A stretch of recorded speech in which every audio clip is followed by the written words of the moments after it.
La historia de los métodos anticonceptivos han sido importantes para la humanidad por muchas razones.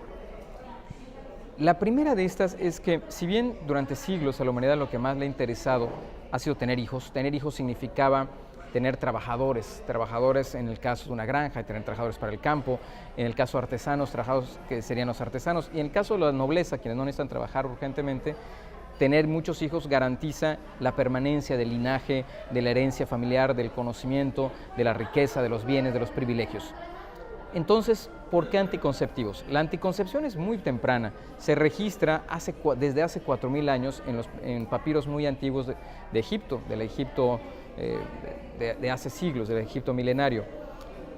Y asumimos que eso se refería principalmente por una razón. Una cosa es tener hijos con tu pareja y otra cosa significaría tener hijos que no deseas que sean conocidos los hijos, el fruto de una relación podría ser. Porque curiosamente las primeras recomendaciones anticonceptivas son para la nobleza egipcia.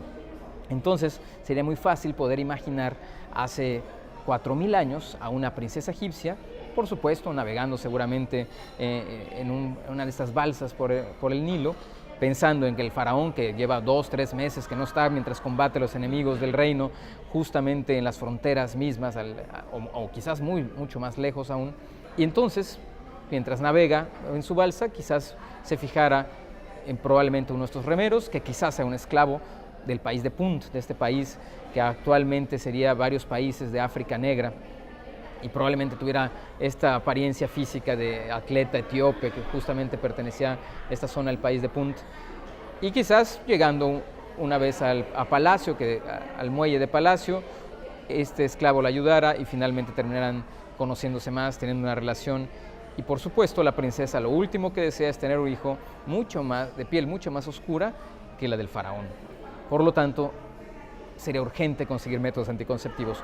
Lo que podría haber hecho la princesa era consultar uno de estos papiros antiguos que estaban resguardados en los templos y descubrir una de estas recetas, que por supuesto en este caso recomendaban excremento de cocodrilo, pues, colocado en la vulva de la mujer, o también se desarrollaron los primeros tampones de algodón mezclados con miel.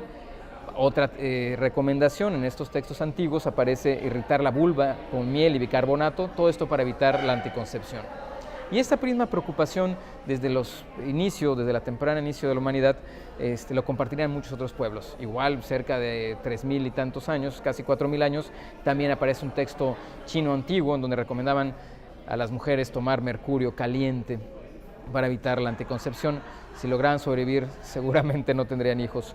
En la Grecia antigua, más racionales, los griegos, Aristóteles justamente, recomendaba ponerse en la matriz aceite de cedro o ungüento de plomo mezclado con aceite de olivo, por ejemplo, para eliminar los efectos del semen masculino. Ya Hipócrates, en esta actitud muy griega de observar la naturaleza, registrar los cambios y de alguna manera darle inicio a lo que sería la filosofía donde surge la ciencia, Hipócrates se da cuenta de los días fértiles y los días poco fértiles y empieza a recomendar guiarse a través de la menstruación. Unos días después de la menstruación conviene tener relaciones sexuales, previa a ella hay que tener cuidado, en fin. Las primeras teorías de los días fértiles y no fértiles surgen precisamente con el griego Hipócrates, con el padre de la medicina antigua. Claro, las recomendaciones de Hipócrates no le llegaban a todo el mundo, solamente a la nobleza. Entonces, ¿qué hacían las mujeres griegas campesinas? Tendrían que recurrir a agua recién enfriada de los herreros del pueblo y bebérsela, y de esta manera tratar de evitar la fertilidad. Por supuesto, el plomo las dejaba estériles o de plano las mataba.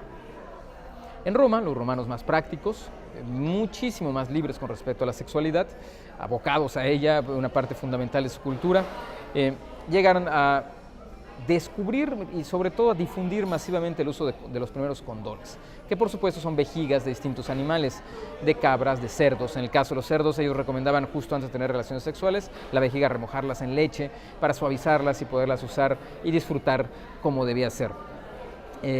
La seriedad griega pasa también a los médicos de la época romana, y uno de estos médicos romanos, con quizás menos seriedad científica, estaría recomendando ponerse cuclillas y estornudar con mucha intensidad después de una relación sexual para evitar la concepción. En el caso de las mujeres más fértiles, este médico romano recomendaba saltar 7 veces lo más alto posible para que no se embarazaran nunca.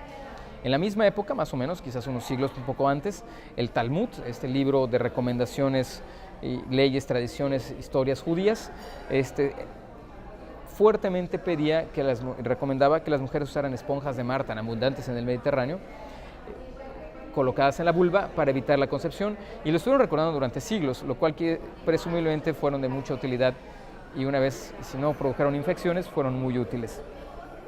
La Edad Media europea, un poco menos racional, menos filosófica, por supuesto menos científica, y fuertemente influenciada por el legado de la Iglesia católica y de este poco estudio racional de muchas cosas, va a recomendar otras medidas.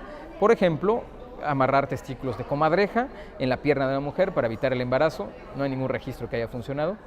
Se puede utilizar alrededor del cuello una especie de corona hecha con el ano de una liebre, también para evitar el embarazo, y algunas otras medidas como rezos y otras medidas de toque mágico. Con la llegada del Renacimiento y con la llegada de una nueva forma de ver la realidad, el siglo XVI, XVII, y sobre todo con el descubrimiento de América y el mundo tirándose al mar, ¿no? En una interacción marítima mucho más intensa, va a llegar la necesidad intensa también, quizás más, de los marinos de tener relaciones sexuales, y va a abundar la prostitución, y con la prostitución las enfermedades venéreas, y hay que evitarlas urgentemente. Por lo cual la historia va a recuperar, la humanidad va a recuperar de manera masiva el uso de condones, también utilizando pieles de animales, en este caso trabajados con mucho más cuidado, mezclados con sustancias químicas también para hacer lo más delgada posible la tela, y se va a hacer abundantes en los siglos XVI, XVII, XVIII el uso de condones. Pero el cambio más significativo de la historia de la sexualidad y por supuesto la historia de la anticoncepción va a ser la revolución industrial, y con la revolución industrial la revalorización de la ciencia, o en realidad el surgimiento de la ciencia moderna, del pensamiento racional, del pensamiento científico, del análisis, de la experimentación para cambiar esta situación de la sexualidad. Por supuesto, va a ser a mediados del siglo XIX y finales del siglo XIX en que aparecen ya los primeros preservativos de caucho. En la década de los 50 los primeros estudios van a desarrollar la píldora para la mujer, que va a ser el gran inicio de la revolución sexual y de la liberación femenina.